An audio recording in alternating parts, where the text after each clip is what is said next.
Masih bersama Benang Merah, Mas Tony. Terakhir Mas Tony, berapa order atau jumlah proyek terbesar yang pernah Anda dapatkan? Uang lah, katakan. Uang yang kita terima atau... Iya, dari orderan, dari obyekan. Berapa yang paling besar yang pernah Anda terima? Paling besar kita di bawah 1 miliar. Itu disuruh ngapain tuh?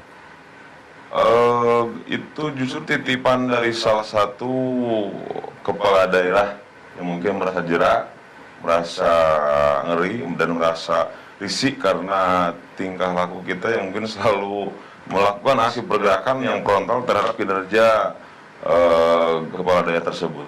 Oh, jadi Anda dibungkam gitu maksudnya? Ya, seperti diguyur, dikasih duit supaya Anda diam gitu? Ya, ya.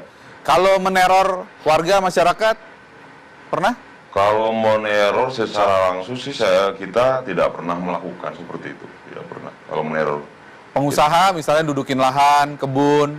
Kalau ke pengusaha iya, karena memang kita juga bawa bukti dan bawa laporan dari masyarakat, dari aduan dari masyarakat yang memang itu diperlukan kita hantam pengusaha tersebut ketika menyalahi aturan, contoh AMDAL dan lain sebagainya, ketika mereka tidak bisa melaksanakan peraturan yang berlaku yang ada sesuai dengan undang-undang, ya kita libas aja, Mas, gitu.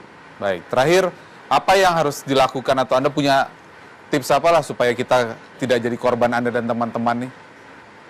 Yang terakhir, satu, mungkin secara pribadi dan secara kelembagaan kita meminta maaf kepada seluruh rakyat Indonesia yang sudah menonton TV One ini.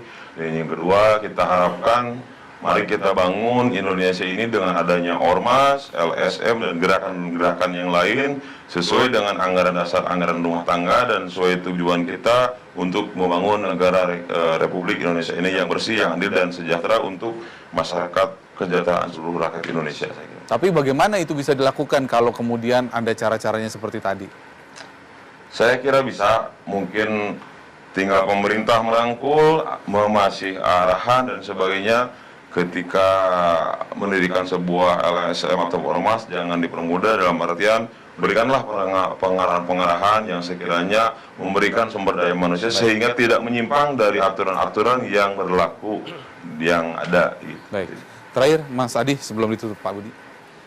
Jadi sebetulnya begini, ormas-ormasnya akan tetap dibutuhkan sepanjang partai-partai tidak sensitif, tidak bisa merasakan apa yang dirasakan oleh masyarakat.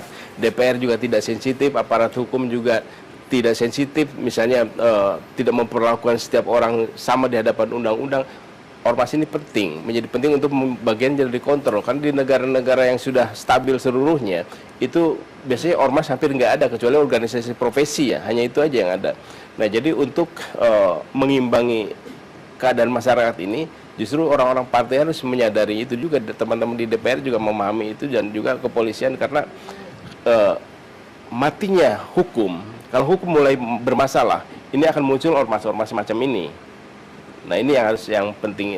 Nah, tetapi juga ada organisasi gerakan seperti GIB, juga teman-teman di Walhi misalnya, kita punya gagasan, misalnya melihat sesuatu yang nggak benar nih, kita sosialisasikan kita dengan menulis, dengan bikin pernyataan dan diskusi-diskusi, kemudian melahirkan satu kesimpulan.